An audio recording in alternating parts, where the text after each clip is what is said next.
Howdy everyone, and welcome back to the Luna Geeks Out channel. I'm going to have to sort of rush through this one because my battery is telling me it is quite low on the camera, so hopefully I won't have to charge up a bit and then continue filming. But I imagine we'll have enough life to get through the reaction itself. Anyways, to make sure we do get through that, let me rush through this, but we are checking out the sorta new BLACKPINK track, Ready for Love, which was done in collaboration with PUBG Mobile, which is just something I never would have thought would have happened. I am pretty excited to be checking this out, and it is a pretty good time because BLACKPINK are about to release a new song. I want to say it is coming out tomorrow, so probably the day this goes live, depending on if I can get my editing done. But, yeah, I'm very excited about this. As we go on, I should say I am horribly sleep deprived today. I have managed to remain alert, which never happens when I get this sleep deprived, but the reaction and the commentary and everything may suffer a little bit. I'm gonna try to make sure that it doesn't, but there is a possibility that that will happen. But anyways, I am very excited to hop into this, so without further ado, let's go and hop into it.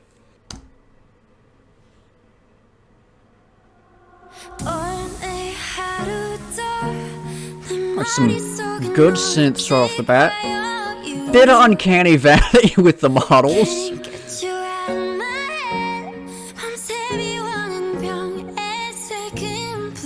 This is giving me big vibes of one of their songs. I can't think of what one.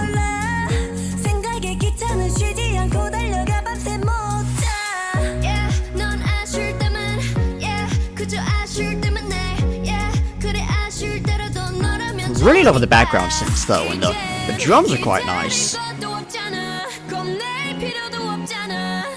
Thought I'd get something good coming in the music. I can feel it. Building up to something.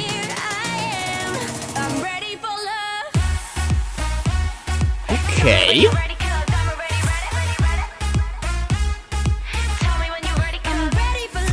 Admittedly, I was hoping for a little bit more from that. But it's nice.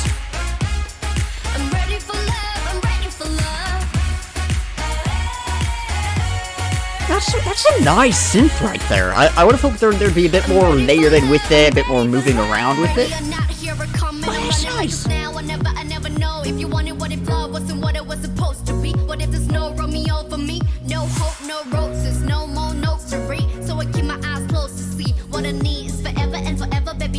It's probably my favorite rap section I've heard from them yet.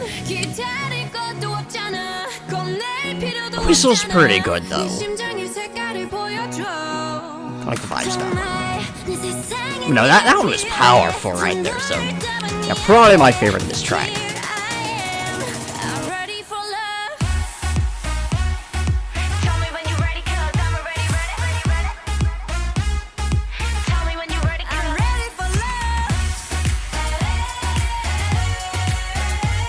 I still wish there's a bit more going on with it, a bit more moving around with that, I guess, main synth line.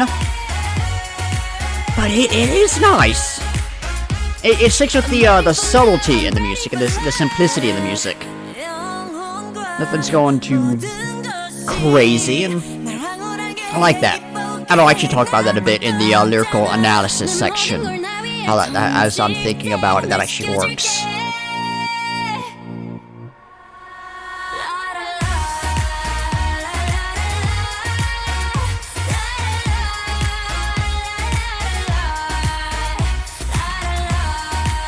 This is nice right here.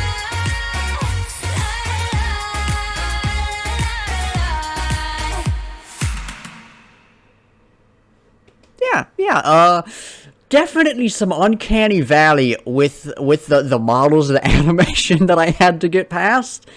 It was just, I don't know, it wasn't to the point where it was unsettling or anything, but just like, this isn't normal, and that definitely took me out of it, and I don't know, maybe it was impacting me more, again, because I am quite tired right now, so things just, I'm getting just a little hint of that reality not feeling fully real that happens sometimes, not when I don't sleep. That's a rant for another time. But yeah, that was pretty good, pretty good. I really hope this is on the upcoming album, because I want to be able to put this on my Spotify playlist and everything, because that was a good track. But before I hop in to talk about the music, let us get into the lyrical analysis. So, right off the bat, it's well, right off the bat, I want to talk about something. I can't remember where I saw this. I don't know if it was in the YouTube comments or somewhere on Reddit or Twitter or whatever. I need to join the BLACKPINK subreddit so I can stay up to date on stuff now that I think about it. I realize stuff halfway through filming these videos all the time. My hair keeps getting in my face. It's a constant battle. But, someone said that it was quite just... Someone pointed out how on the album, there was the track Lovesick Girls, which is how they're sort of tired of love, they're giving up on it, and then now we have Ready for Love, which is, I suppose, the reverse of that, the flip side of that, something along those lines. And I'm not going to go into whether there's any poetic meaning behind that or anything, but it was an interesting duality that I saw noted by someone. And I wish I could credit who it was, but I cannot remember where I saw that, so I can't go and track it down again. I'm sure multiple people have said it. But to get into some different lines, the first one that really stood out for me was in verse 2 in the rap section, what if there's no Romeo for me? And, well, there's sort of two things with that. One, I need to say, folks, you don't want a Romeo and Juliet type of situation in your relationship, because sure, they are perhaps the most famous fictional couple of all time, one of just this incredibly powerful romance and everything. But Romeo and Juliet is a tragedy, you know. By the end of it, they've both killed themselves. It's a whole mess. You don't want that. So, yeah, don't go around asking for a Romeo or asking for a Juliet. I don't know what you should be asking for, because I can't think of, I suppose, a positive parallel. But that's not what you should be asking for. But the second thing is that idea of sort of Romeo and Juliet were perhaps destined to be together. It was, like I said, this incredibly powerful romance. And so it's the idea of, is there someone like that out there for me, or am I destined to, I don't know, I don't necessarily want to say destined to be alone, but I guess that's the best way to phrase it. I feel like it needs a bit more with the phrasing. That's the best I can get right now.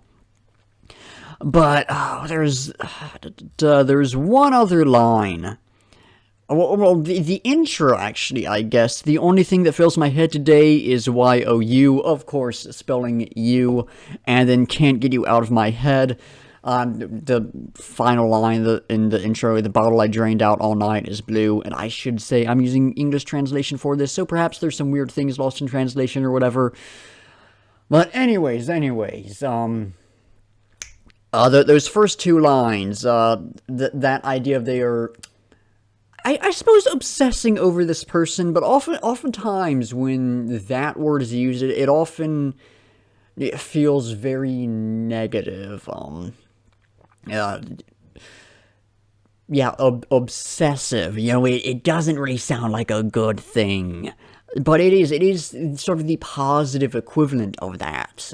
Because throughout the entire song, I don't get any negative or, I suppose, dark vibes. It's a fairly sweet song, which I will come back to in a bit. But just that idea that they're constantly thinking about this person, they're all that's on their mind and everything. And then the second one is towards the end of verse 1, I guess the second half of it. The lyrics are saying that this was sung by Lisa. You only call me when you're in need. And then that is like repeated 3 different ways. And then I still like you because it's you. And what I'm getting from that is, with some further context, which I'll get into in a bit, but what I'm getting is not so much that they're necessarily calling them for, I guess, romantic or even sexual purposes. It's just when they're in need of someone in their life, basically, and that's the only time they contact.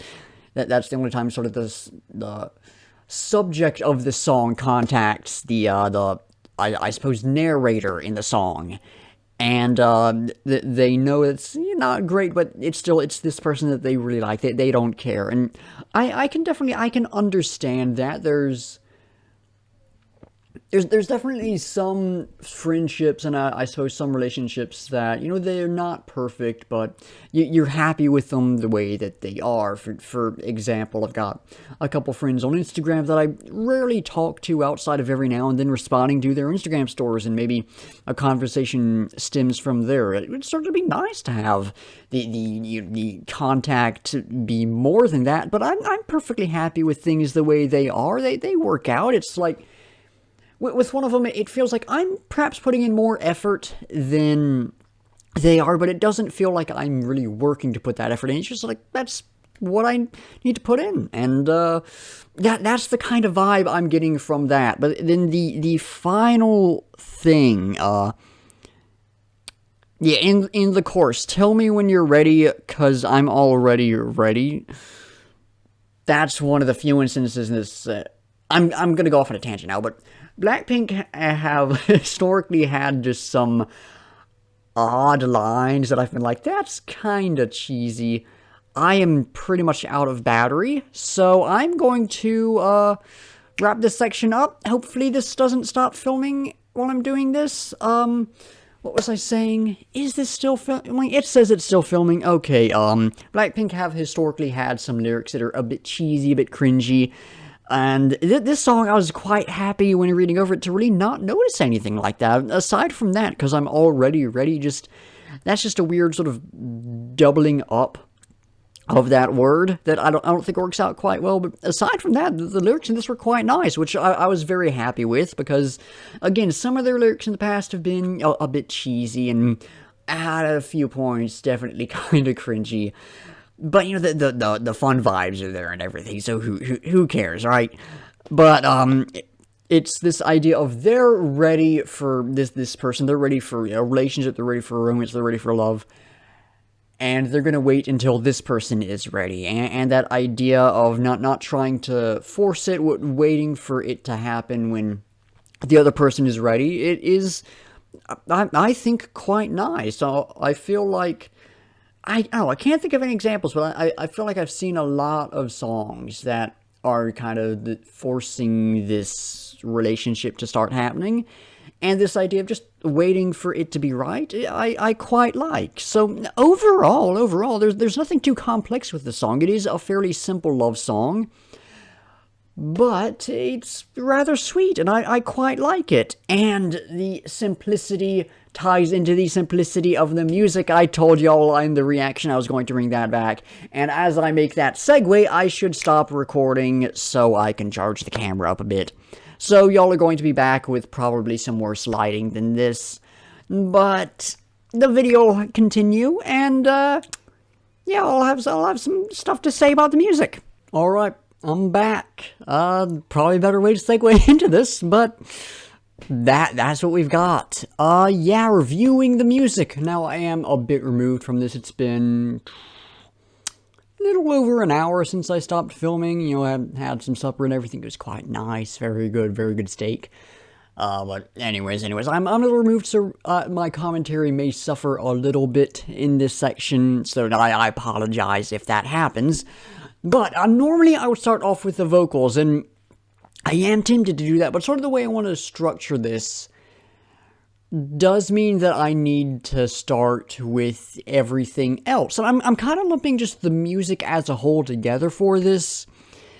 And in short, I really liked it.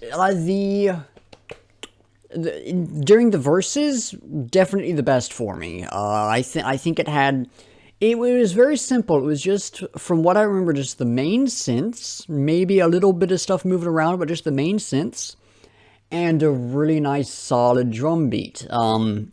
Well, I guess that's a bit of an oversimplification. Really, really nice, solid, consistent percussion in the background, and I loved that. But you know, the electronics and the drums and everything in the verses were fantastic. In the chorus, I think the build up to the drop was actually solid. Perhaps a little what's the word I'm looking for? It felt like it wasn't quite as energetic as the build up should be. And then the drop in the chorus was definitely not as energetic as it should have been. It was nice. It kept, I guess, the simplicity that was going throughout the music. I enjoyed it, but I needed it to have just a bit more for me to really call it something good. As it was solid, but I think if there'd been just something else going on aside from that main synth line, and again whatever the percussion was in that section, I think I would have loved it. As it is, like I said, solid, can't hate it, but it didn't really do too much for me.